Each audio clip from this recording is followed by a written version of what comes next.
Hello boxing fans, Chris here from CMBoxing.co.uk. Yep, it's Friday, which can only mean one thing. It's time for another weekly news report. And we start this week with last week's fight. Personally, I think it was a really good performance from Anthony Joshua.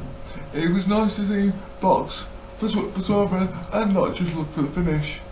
But you have to give Parker credit.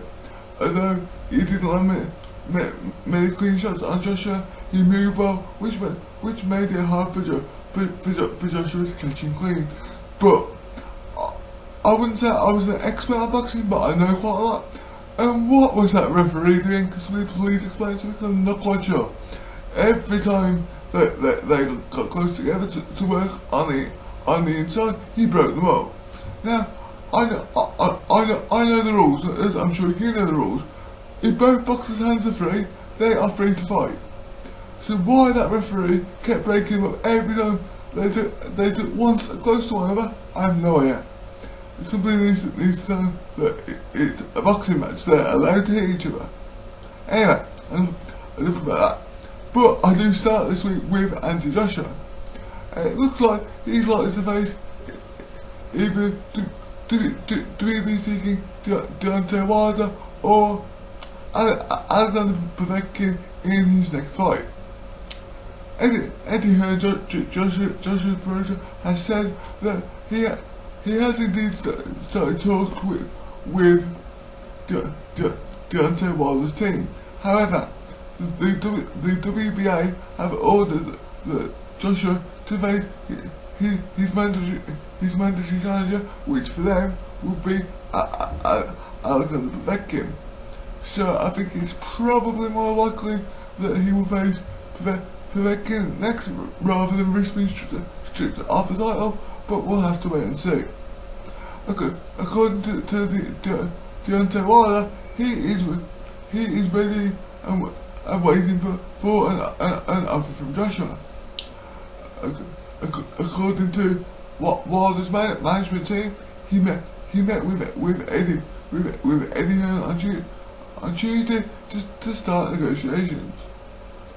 But like I said, I think because Joshua wants to become the undisputed champion of the world, he'll probably defend his WBA title first before fighting Wilder, unless he can get the fight against Wilder before the title is up on fighting Povetkin, which could happen if a deal is in place for the Povetkin fight. I hope that made sense, because it only just made sense to me. But staying with Povetkin, he's come out this week and said that he's only interested in talking about a fight with Joshua.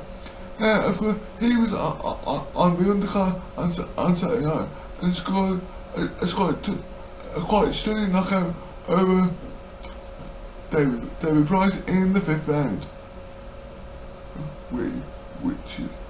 which helped put him in the mandatory position. As far as David Price is concerned, on Sunday evening he took to social media to say that all was okay with him, but he didn't state what he was going to do next. Unfortunately, I can't really see a route for him. I can see what people are saying, that he's been mistreated within the world of boxing throughout his career, but I still can't see a route for him to take next. It has been reported by Joseph Parker's management team that Joseph Parker could be back in the UK in August, despite the loss to Joshua. I'm not sure who he's going to fight, but it would be good to see him back on UK shores again, because he definitely did himself no harm in the fight on Saturday. If anything, he's going to go down in history as the first man to take Anthony Joshua the distance. In other news, Jason Quigley said that he was delighted to get his first fight with new trainer Ingle out the way, especially in such dramatic fashion with a knockout victory in Boston. He said that it feels like he's been out of the ring for a long time, and it was nice to get in there and good to get their relationship off to a good start with such an emphatic win. Now, Pulev has accepted an IBF final eliminator fight against Dillian White. According to his management team, the Salons. Now, I did read a tweet from Eddie Hearn saying that he's received a letter from the IBF ordering the fight, but I am quite surprised. I would be quite surprised if Dillian White takes it, because let's face it, he's ranked number one with the WBC. It's looking likely that he will be made mandatory for the WBC title. So why would he need to fight in a final eliminator for the IBF title?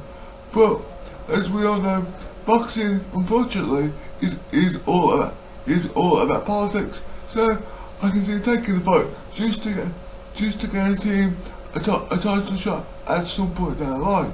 But of course, I will bring you more on that story as it develops. Unfortunately, it looks like Canelo Alvarez has withdrawn from his rematch with Gennady Golovkin. Now, you may remember that last week I brought you the news that Alvarez had apparently failed a drug test, and that is the reason for him withdrawing from the fight. Whether the fight can be remade again once all the investigations into Alvarez's